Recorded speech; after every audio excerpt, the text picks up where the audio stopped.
guys, perkenalkan nama saya Prisya Kalis Maria Siboro, NIM 23488 dari Fakultas Kehutanan Institut Yogyakarta. Di video ini, saya akan menjelaskan tentang apa itu drone dan fungsi-fungsi dari drone serta bagian-bagiannya. Nikmati videonya! Drone merupakan salah satu kendaraan udara tanpa awak yang dapat dikendalikan dari jauh menggunakan remote control.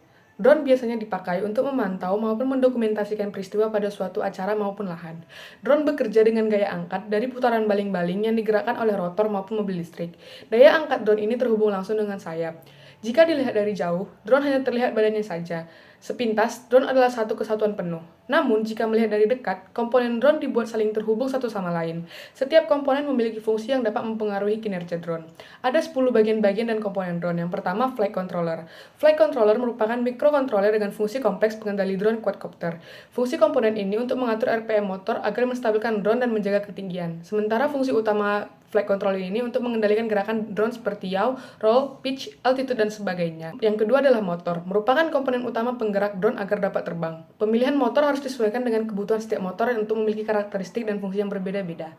Motor yang digunakan pada drone quadcopter adalah motor dengan model KV sama dengan RPM per volt. Ukuran KV berbanding lurus dengan kecepatan putaran RPM. Jika nilai KV rendah, maka RPM yang dihasilkan juga rendah, serta nilai torsi yang semakin besar, begitu juga sebaliknya.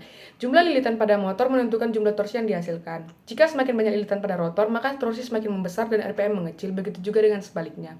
Yang ketiga adalah electronic speed controller, merupakan perangkat yang berfungsi sebagai driver motor brushless untuk mengatur kecepatan dan arah putaran. Tugas lain dari ESC adalah untuk mengubah tegangan DC ke AC 3 fase yang dilanjutkan ke motor. ECS terhubung langsung ke baterai dan flight controller melalui kabel yang terdiri dari signal dan ground. Tipe dan besaran ampere pada ESC bermacam-macam. Paling rendah dimulai dari 12 ampere sampai ratusan ampere yang sesuai dengan kebutuhan dan besaran motor pada drone. ESC memiliki dua jenis, yaitu ESC opto tanpa output 5 volt dan ESC UBS dengan tegangan output sebesar 5 volt. Yang keempat ada propeller. Propeller digunakan untuk menerbangkan drone. Seringkali propeller disebut sebagai sayap drone putar. Alat ini bekerja dengan cara mengubah putaran menjadi gaya dorong untuk bergerak. Arah putaran yang dihasilkan dapat berputar searah atau clockwise dan berlawanan arah jarum jam atau counterclockwise. Bagian drone yang kelima adalah frame. Frame merupakan bagian rangka pada drone, menjadi tulang atau penyokong semua komponen serta tempat untuk menaruh semua komponen. Dengan adanya frame ini, komponen dalam drone dapat terhubung dan terintegrasi dengan baik. Yang keenam adalah radio transmitter dan receiver.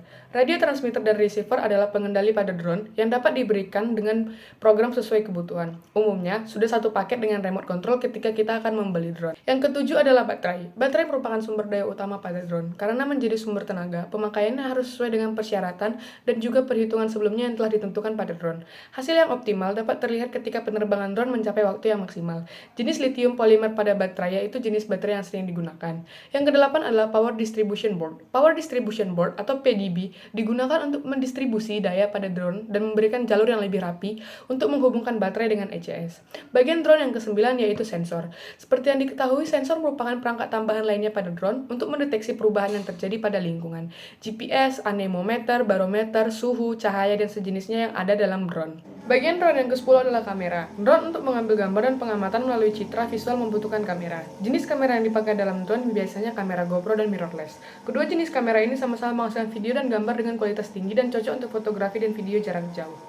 Sekian video dari saya, semoga bermanfaat dan terima kasih. Sampai jumpa!